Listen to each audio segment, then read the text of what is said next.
بسم الله الرحمن الرحيم والصلاة والسلام على أشرف المرسلين. Salam alaikum, bonjour tout le monde.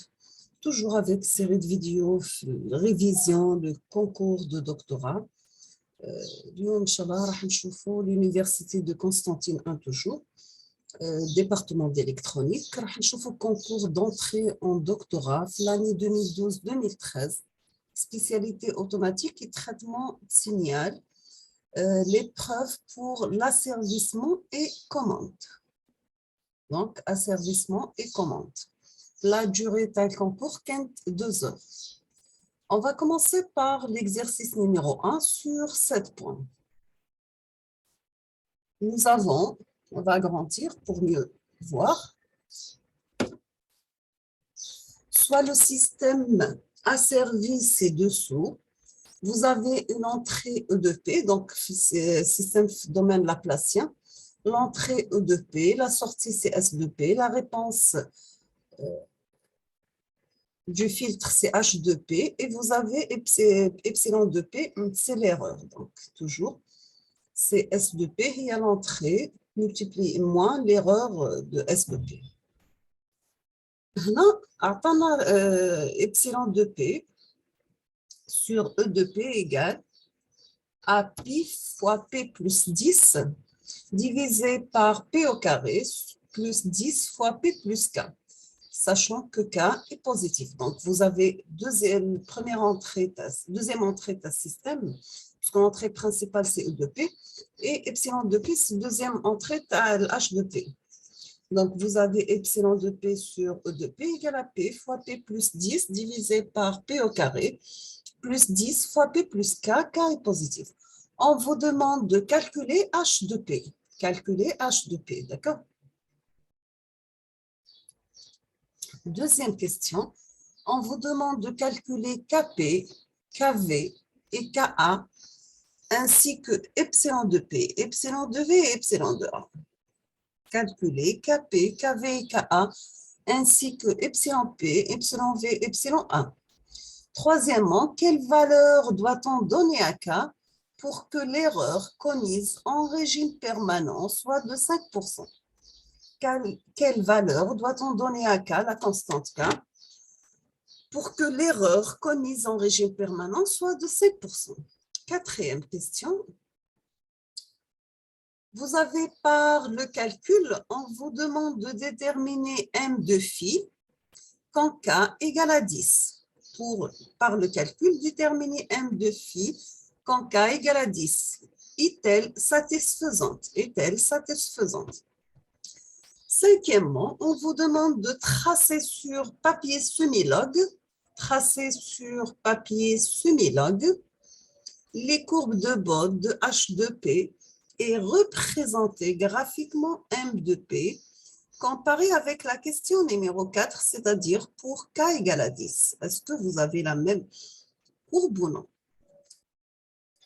Donc, vous avez un système asservi d'entrée E2P et de sortie S2P. On vous demande de calculer son H2P, calculer Kp, Kv et Ka, ainsi que epsilon P, epsilon V et epsilon 1.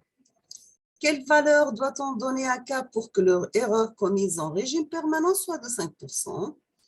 Par le calcul, on vous demande de déterminer M de phi quand K égale à 10. Est-elle satisfaisante cette valeur ou non? Cinquièmement, tracer sur papier semi-log les courbes de Bode de H2P et représenter graphiquement M de phi et comparer avec la question numéro 4. On passe à l'exercice numéro 2. Donc, on considère le système du premier ordre avec intégrateur. Donc, on considère le système du premier ordre avec intégrateur.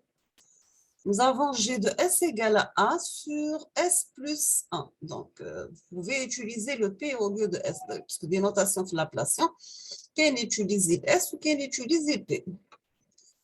Donc, vous avez un système du premier ordre avec intégrateur G de S égale à A sur S plus, fois S plus 1, pardon, sachant que A, c'est un paramètre variable dans le temps. D'accord? A, c'est en fonction du temps, mais je suis constante. Il est commandé par la loi suivante. Donc, nous avons U de t égale K par Y de t moins YC de t. Donc, A est un paramètre variable dans le temps. Il est commandé par la loi suivante. U de t égale à K par Y de t moins YC de t. Y de t, c'est la sortie du système. Et YC de t, c'est la consigne. D'accord? Y de t, c'est la sortie. Et YC, c'est la consigne. Nous avons que l'objectif de la commande est de réaliser la poursuite du modèle de référence M de S.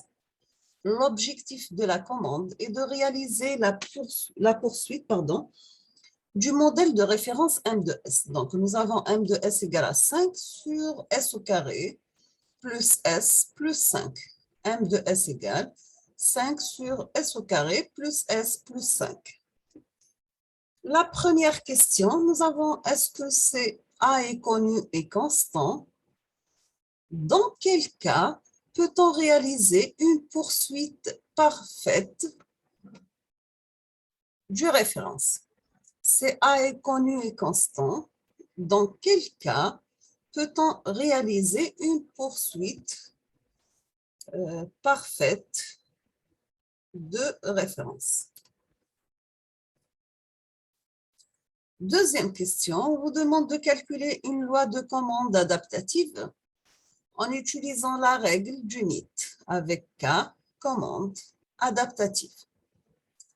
Deuxièmement, donc premièrement, c'est A est connu et constant. Dans quel cas peut-on réaliser une poursuite parfaite de référence? Deuxièmement, calculer une loi de commande adaptative en utilisant la règle du mythe avec K, commande adaptative. On passe l'exercice numéro 3 sur 6 points. Dans cet exercice, on vous demande de trouver la fonction de transfert en boucle fermée GBF de Z. Donc, la commande de transfert en boucle fermée G de Z qui est égale à S de Z divisé par R de Z. R de Z l'entrée ou S de Z la sortie. Du système asservi et échantillonné suivant. Nous avons R de Z l'entrée plus moins E de P, E de T, T, G de P. Nous avons H de P, H1 de P, plus et moins. Et la sortie, c'est bien S de Z, domaine laplacien. En Z, pardon, S de T, domaine temporel. Donc, la question, c'est simple. Tout simplement, on vous demande de calculer la fonction de transfert de système en boucle fermée sur 6 points. Nous sommes arrivés à la fin de cette vidéo. Je vous remercie infiniment pour votre attention. Comme toujours, n'hésitez pas si vous avez des questions. Et à la prochaine vidéo, Inch'Allah. Merci beaucoup. Bien sûr, sachant que je vais mettre les solutions dans les prochains jours, Inch'Allah. Merci beaucoup.